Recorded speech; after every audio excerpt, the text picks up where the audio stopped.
Buenos días, buenas tardes, buenas noches, dependiendo del lugar, de la hora a la que hayas elegido escucharnos. Aquí arranca una nueva edición, un nuevo episodio de estas conversaciones de mentes. Rubén Fornell, buenos días, buenas tardes, buenas noches, ¿cómo estás? Muy bien, feliz de estar aquí. ¿Qué tal? Bueno, pues lo mismo también, contenta de poder compartir un día más contigo y con quienes están al otro lado, pues no sé, del teléfono, de YouTube, de donde quiera que nos estén escuchando y viendo este ratito, ¿no? Este pequeño espacio para la reflexión y para, bueno, pues dar un par de vueltas a aquellas cosas que nos preocupan. Ya decíamos la semana pasada, Rubén, que hablábamos otra vez de amor, pero de un amor que seguramente no sea del todo bueno, ¿no? Efectivamente, toca esta semana el amor psicopático. Y aquí hay que entender algunas cosas de base para empezar a introducirnos en el tema. En ocasiones llamamos como amor psicopático a determinados rasgos que no tienen nada que ver. Si tuviéramos simplemente por mapear los conceptos fundamentales que hay de todo esto, podríamos hablar del narcisismo, podríamos hablar de la psicopatía, de la sociopatía, de la megalomanía, del maquiavelismo. Todo esto que suena muy raro lo vamos a acotar porque ya podríamos hacer varios podcasts solo con definir cada uno de estos diferentes rasgos de la personalidad o personalidades o trastornos, pero nos vamos a centrar en los rasgos psicopáticos. Y como en todo, cuando nos llega la palabra de la psicopatía, pues podemos pensar, a ver, el psicópata más famoso de todos, bueno, pues igual Aníbal Lecter, un asesino en serie. Tenemos que tener en cuenta que, como en todos los ámbitos, algo que puede llegar a ser un trastorno a ese nivel está en un nivel absolutamente límite. Pero nos vamos a referir aquí a esos rasgos de personalidad, a esa forma de comportarse, de hacer una relación, de estar dentro del formato amoroso, que es absolutamente tóxico, absolutamente dañino, pero que digamos está más integrado. Vamos a hablar aquí de ese amor psicopático, de lo que podríamos llamar el psicópata integrado, ese que está en la sociedad, no va a matar a nadie, no va a ser un asesino en serie, podemos dormir tranquilos, esto no es problema, pero sí que es verdad que puede llegar a condicionar nuestra vida por años, podemos sufrir muchísimo y perdernos en medio de todos esos roles. Eso es lo que vamos a poner sobre la mesa. Claro, lo decías, no todos los psicópatas acaban matando o acaban haciendo daño, al menos no daño físico, ¿no? Porque es verdad que quien esté metido en una relación de estas características sí va a sufrir. Va a sufrir y va a sufrir mucho, sobre todo porque el psicópata tiene, vamos a decir, otro sistema operativo de las emociones. La persona que tiene rasgos psicopáticos, y aquí hago una diferencia fundamental, el psicópata de trastorno, el que sí que se convierte en un asesino en serie, no siente nada, no tiene un flujo emocional. Pero la persona que tiene rasgos psicopáticos, que va a actuar con dosis de psicopatía, sí que tiene determinados niveles que le empujan a lo emocional y va a poder establecer, vamos a decir, más que sentimientos, va a establecer redes. Entonces, lo primero de todo es tener claro que aquí no estamos hablando del caso extremo, sino de lo que nos podemos encontrar y que, de hecho, yo veo continuamente que sucede en las vidas más cotidianas. Claro, es que hablamos de personas que son frías, de los calculadores, decías antes, de los narcisistas, megalómanos, de los psicópatas. ¿Es fácil reconocer a un psicópata, Rubén? ¿Tú eres capaz de reconocer a uno cuando entra por la puerta, cuando llegan o no? No, no es fácil reconocer a los psicópatas y vamos a, por matizarlo una vez más, a las personas con rasgos psicopáticos, porque es verdad que psicópatas no suelen entrar por la puerta. Igual en toda una vida profesional te encuentras con uno que podríamos decir realmente que es un psicópata peligroso, que puede llegar a matar a alguien, ¿no? O a convertirse en un asesino en serie o cualquier barbaridad que se nos pueda ocurrir. Pero una persona con rasgos psicopáticos no es fácil reconocerla. De hecho, no es fácil ni siquiera a un nivel profesional. Las personas que estamos trabajando día a día con otras personas que somos profesionales de esto, no lo tenemos nada fácil. ¿Por qué? Porque esa persona con rasgos psicopáticos va a ser un profesional de embaucarnos, de engancharnos, nos va a seducir. Es decir, no estamos liberados por tener el conocimiento, porque es una persona que te engancha, es una persona que va a estar ahí para ser quien tú necesitas que sea, para decirte lo que tú quieres escuchar. Al fin y al cabo, cuando, por ejemplo, los psicópatas o las personas con rasgos psicopáticos hacen terapia, te van embaucando, te manipulan. A mí como profesional me irían manipulando, generando diferentes trucos a los que, si yo voy cediendo, como si fuera una telaraña, me van captando dentro de ella.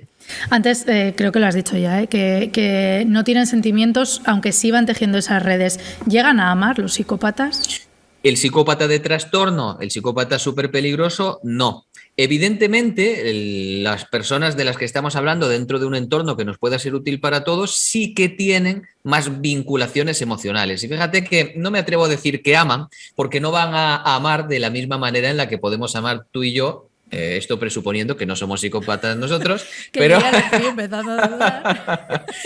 Pero evidentemente no tienen el mismo sistema operativo y esto se traslada a todo el mundo. Quiero decir, no van a amar de la misma manera no solo a parejas, ni siquiera a hijos, a padres. Los van a utilizar, los van a usar y una vez que los usen los van a dejar caer. Aquí tenemos muchísimos casos y todavía es algo que no se habla demasiado de cómo muchos padres y madres con rasgos psicopáticos pues al final acaban amando, entre comillas, de una forma más que cuestionable a hijos adultos. Y ya son los hijos adultos los que cuando hacen su proceso terapéutico o de evolutivo, de cualquier caso, o desarrollo personal, se dan cuenta de que es que lo que están recibiendo o lo que han recibido no ha sido una forma de amor como la que se merecían. Entonces, esto también sucede desde esas líneas. Al fin y al cabo, el hecho de que, por ejemplo, no quieran a sus hijos resulta casi repulsivo para nosotros, pero es que ellos tienen una incapacitación, sobre todo conforme se va agravando lo que ya es un trastorno. Son personas que no van a sentir esa piedad, esa compasión,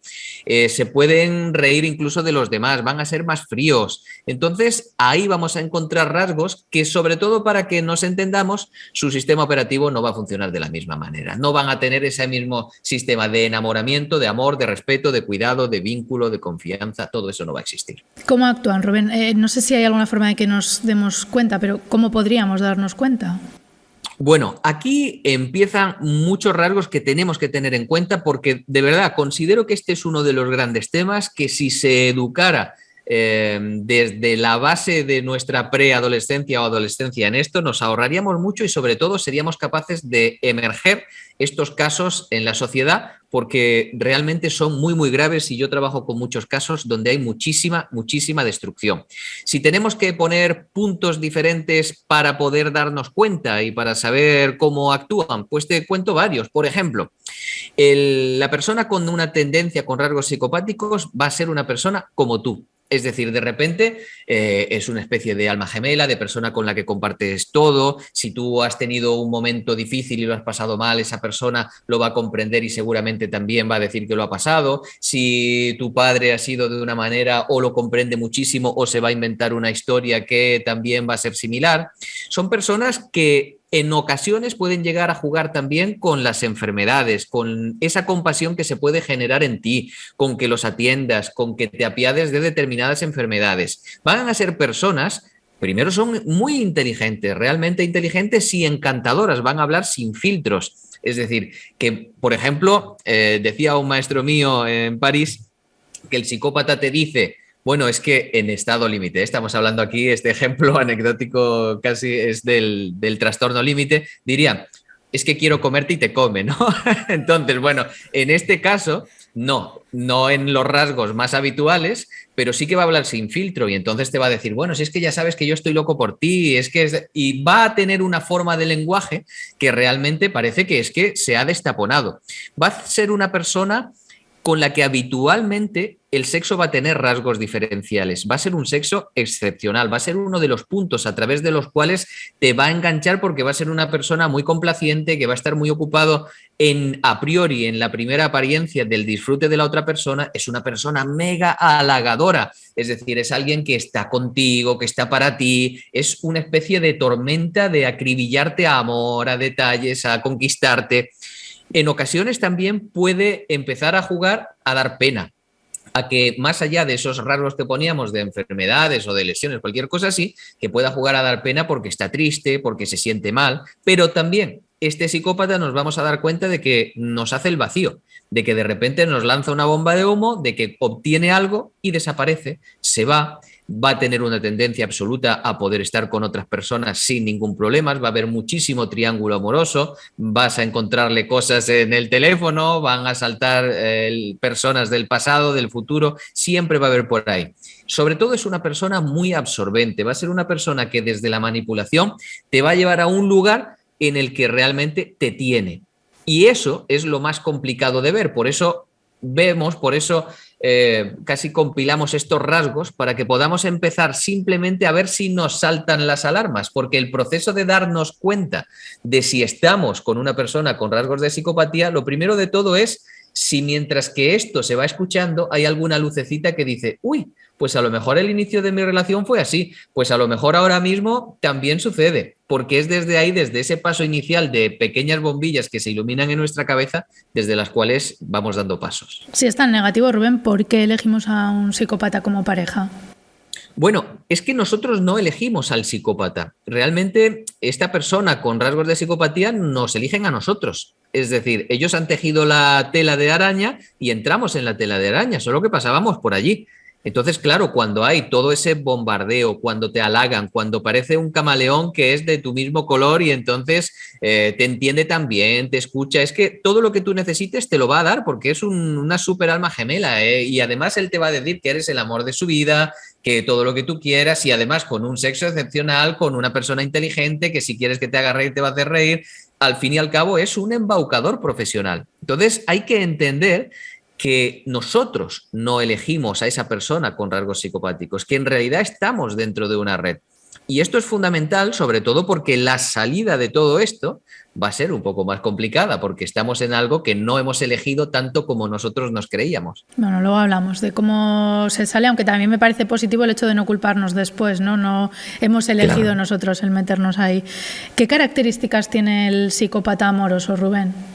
Bueno, pues el psicópata amoroso, ya hemos comentado alguna. La primera es la que se llama habitualmente la almagemelización, es decir, es que eres la persona que yo buscaba y tú eres la persona que yo buscaba y parece que es que, bueno, qué suerte, el destino por fin ha hecho que yo me encuentre con esta persona. Cuando llegamos a este nivel de, vamos a decirlo así, de fliparlo con la persona que hay porque parece la representación total de nuestros sueños increíblemente, igual tendríamos que dejar ahí, aunque sea un resquicio, no quiero destruir las fantasías de nadie, por pero favor. Igual habría...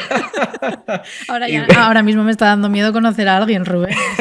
Bueno, alguien muy perfecto. Vale. Si es alguien muy perfecto, no pasa nada. Si es imperfecto, no pasa nada. Y entonces se va equivocando, en algo tenéis un roce, vale. En algo te molestas y él también. Bueno, perfecto. Pero cuando todo es absolutamente perfecto, cuidado. Cuando sientes que es que no hay nada de lo que no se pueda hablar, todo te entiende, siempre está encima. Uy, cuidado con esto.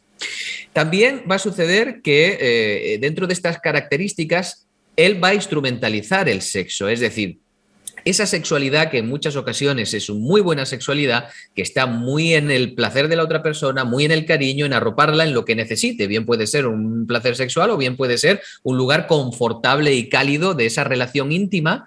Va a ser utilizado y no va a ser tan consciente para nosotros cuando lo vivimos como una herramienta de control, porque cuando ya te tiene, cuando ya estás dentro de toda esta red, se vuelve desinteresado porque realmente ya tiene el control. Va a ser una persona que tendrá comportamientos de ciertas bombas de humo. Es fácil que en un momento u otro te deje colgado, te deje tirada, que no te dé arropo en algunas emociones, sobre todo en fases ya más posteriores sucede un determinado abandono, es decir, que cuando ya estás en la red, pues continúa su camino a por otros insectos, vamos a decirlo así, ¿no? Dentro de esa metáfora visual de la tela de araña.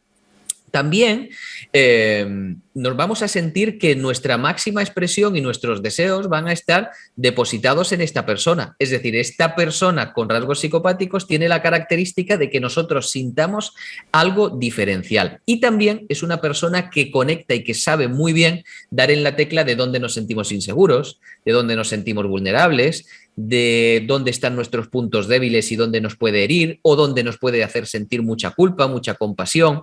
Es una persona que tiene nuestros propios, digamos, puntos débiles y nuestros puntos de dolor muy registrados.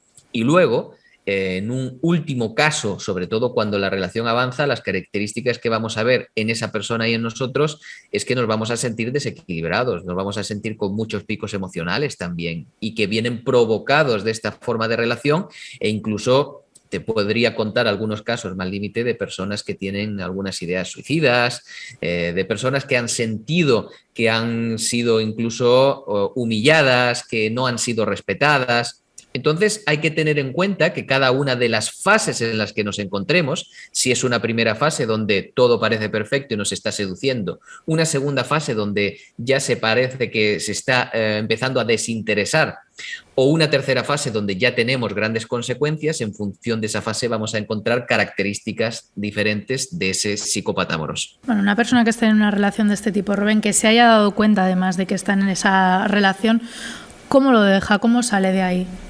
Bueno, lo primero de todo es que seguro va a necesitar ayuda. Y esto es uno de los temas en los que diría con todo mi cariño que no se encabezonara la gente en intentar salir a solas, porque primero, para llegar a estas conclusiones ya hay que hacer un proceso que en ocasiones es duro. Es duro porque hemos ligado nuestra vida, porque hemos puesto nuestras ilusiones, y yo me encuentro con muchos casos en el día a día que durante las primeras sesiones tenemos que ir aterrizando otra vez la realidad que vive. Y aunque vive esta realidad de que no está siendo respetada, de que ha habido todo este proceso anterior, que ya conoce toda esta historia, una y otra vez en las primeras sesiones hay que repetirlo, tenemos que hacer como limpiarle las gafas para que vuelva a ver la realidad, porque hay una resistencia a no querer, evidentemente por la propia protección, ver esta realidad. Entonces, hay tres elementos fundamentales que van a facilitar esta salida. El primero para mí es clarísimo, y es que hay que cortar. En el momento en el que yo me doy cuenta de que estoy en una red, en este proceso más psicopático, en el que esto está sucediendo conmigo, tengo que cortar totalmente. Y aquí me encuentro muchísimos casos de personas que dicen: pero ¿y cómo voy a bloquear? Pero si me dice algo, ¿cómo no voy a responder? Aquí ya entra un juego en el que precisamente el psicópata amoroso va a estar jugando con tus propios valores para que te cuestiones tanto hasta que te sientas mal. Entonces, aquí hay un contacto que debe ser absolutamente eliminado de raíz, y que cuando hemos llegado a nuestras conclusiones, haga falta el proceso y el tiempo que haga falta, pero que cortemos. Si no cortamos, no va a haber una real salida de todo esto. Va a haber que trabajar en procesos también con elementos terapéuticos más traumáticos, donde tratemos cómo ha vivido la persona esta secuencia, dónde están sus emociones, cómo ha sentido determinada culpa, a veces un daño emocional, si se ha sentido humillada en algunos casos. Es decir, vamos a tener que poner en marcha herramientas terapéuticas, vamos a decir, importantes. Y el tercero, y que hay que tener en cuenta, es que la salida va a tener mucho que ver con un entrenamiento. Hace falta tiempo y hace falta que la persona no recaiga, que conforme se vaya planteando sus dudas, el choque de trenes de sus valores, porque diga: pero está mal, ¿cómo no voy a ir a verlo? Pero si me ha respondido, ¿cómo no le voy a decir? Que no recaiga, porque necesitamos que pase el tiempo en una línea de seguridad y de autoestima y de recomposición para la persona, para que realmente pueda salir.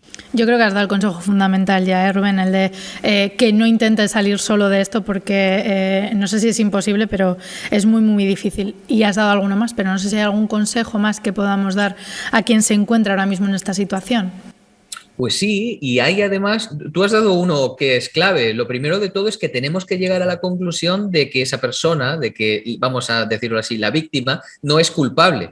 Es decir, aunque nos pueda confundir, aunque todavía no nos lo creamos, tenemos que trabajar por eliminarnos de encima esa culpabilidad. De muchas ocasiones yo tengo delante de mí personas llorándome para decir: pero cómo he sido tan idiota, pero cómo he podido ser, pero cómo yo he permitido esto, cuando realmente todavía no han interiorizado ese concepto en el que no son culpables. Como bien decía, la comunicación tiene que ser un corte total, e incluso no solo con la persona, sino con a veces lugares comunes, amistades comunes. Hay que salir de la red. Por eso utilizo tanto ese concepto, e incluso durante las primeras semanas, si se puede, hay que eliminar o evitar un contacto físico, un contacto visual. Si podemos hacer no cruzarnos, mejor, porque estamos tan arriba de los estímulos que necesitamos todavía bajarlo. En ese proceso hay que cortar no solo la comunicación, sino también los estímulos, es decir, lo que me recuerda a la persona, lo que siento que tiene un valor simbólico, lo que ha sido parte de esa relación, sobre todo cuando entendemos que la relación no ha sido una relación del amor que yo sentí hacia esa persona, sino que ha sido una relación muy condicionada por la manipulación. Hay que ser muy fuerte en todas las promesas que nos va a hacer el manipulador, porque el manipulador no quiere que lo dejemos. Es decir, tenemos que tener muy en cuenta que en el momento en el que detecte ese psicópata que vamos a salir de la red, va a empezar la artillería pesada, y ahí puede haber desde regalos, promesas de futuro, puede haber excusas y perdones de todas las formas posibles. Hay que tener muchísimo cuidado. E incluso trabajo con algunos casos en los que cuando han estado demasiado en común, porque ya han pasado años, viven en el mismo entorno, es incluso recomendable que salgan durante un tiempo. Pues bueno, que durante una semana se vayan, o durante un mes si pueden, a casa de sus padres, o que vayan a cambiar de entorno, que realmente puedan cortar el vínculo, sobre todo cuando ese entorno ya construido entre los dos es un ámbito peligroso de recaída. A mí, fíjate, Rubén, me parece dificilísimo reconocer que estamos en una relación de estas características, por aquello que decías de es que es la pareja perfecta, es mi alma gemela. Me parece que es muy difícil reconocer que eso tan perfecto en realidad es todo lo contrario, y me parece complicadísimo salir, como bien estabas diciendo. ¿Nos cuentas algún caso así concreto que nos ayude a verlo mejor? Sí, y por ejemplo, un caso que alumbra perfectamente el camino más allá de sentir esa dificultad de la que tú hablas, porque si bien, primero, no diría en este caso que es difícil, sino que no queremos verlo, porque verlo es un tortazo inmenso. Entonces, este caso es un caso común de una persona que idolatraba a nuestro psicópata y que realmente, pues él es una persona encantadora, guapísimo, un camaleón profesional como todos los psicópatas, y aunque era y es pues un tanto mujeriego como todos los psicópatas, porque necesita que su red se amplíe, pues ella se enamora, y él sabe enamorarla a ella en el sentido de que la escucha cuando necesita ser escuchada, es una sexualidad maravillosa, la arropa, él se sube a un pedestal en el que ella también propicia que pueda estar, así que esa relación es una relación, maravillosa. Ella durante un tiempo no ve la realidad, porque no quiere verla, que la realidad es que esta persona sigue con otras, tiene otras caras, pero claro, esto dura un tiempo. Cuando él ya siente que la tiene, vamos a decirlo así, entonces se empiezan a caer elementos. Ya no le escribe como antes, ahora ya no estás comprensivo, ahora es una persona que le pide hacer determinadas cosas sexuales cuando antes era todo lo contrario, como si tuviera que cobrarse alguna factura dada por el pasado, ahora es una persona que de repente tiene un desplante, pero todo eso lo hace en un formato en el que cuando ella intenta alejarse, él regresa. Cuando ella intenta alejarse, a veces regresa de una manera agasajadora y bueno, está siempre ahí con todo lo del mundo, y en otras veces haciéndole sentir culpable. Todo este proceso, ¿qué sucede en ella? Lo que sucede es que se va debilitando. ¿Por qué? Porque su mundo se va cerrando a él, porque además hay muchas ilusiones, porque tiene una esperanza inmensa sobre el futuro, porque no quiere asumir una realidad, porque hay elementos que no ha vivido en mucho tiempo con otra persona que sí lo está viviendo con él, así que se encuentra en lo que podríamos llamar casi un duelo, casi un lugar de abismo en el que decir, es que si yo asumo que esta persona me está haciendo este daño, también me voy a encontrar más sola, voy a vivir, seguramente no encuentre durante tiempo una persona con la que pueda vivir todos estos rasgos que viví en el pasado, pero se genera aquí, te concluyo con esto, una línea que es todo lo que me gustaba y que viví de una manera maravillosa ya se sitúa en el pasado. Lo que quiero vivir y que sea maravilloso está en el futuro, porque en el presente yo me siento muy mal y esta persona no me está tratando bien. Bueno, me sigue pareciendo muy difícil, Rubén, la verdad, que ese consejo que has dado de que si alguien se reconoce en todo esto que hemos estado hablando, acuda y busca ayuda profesional, sin ninguna duda, Rubén, ¿verdad?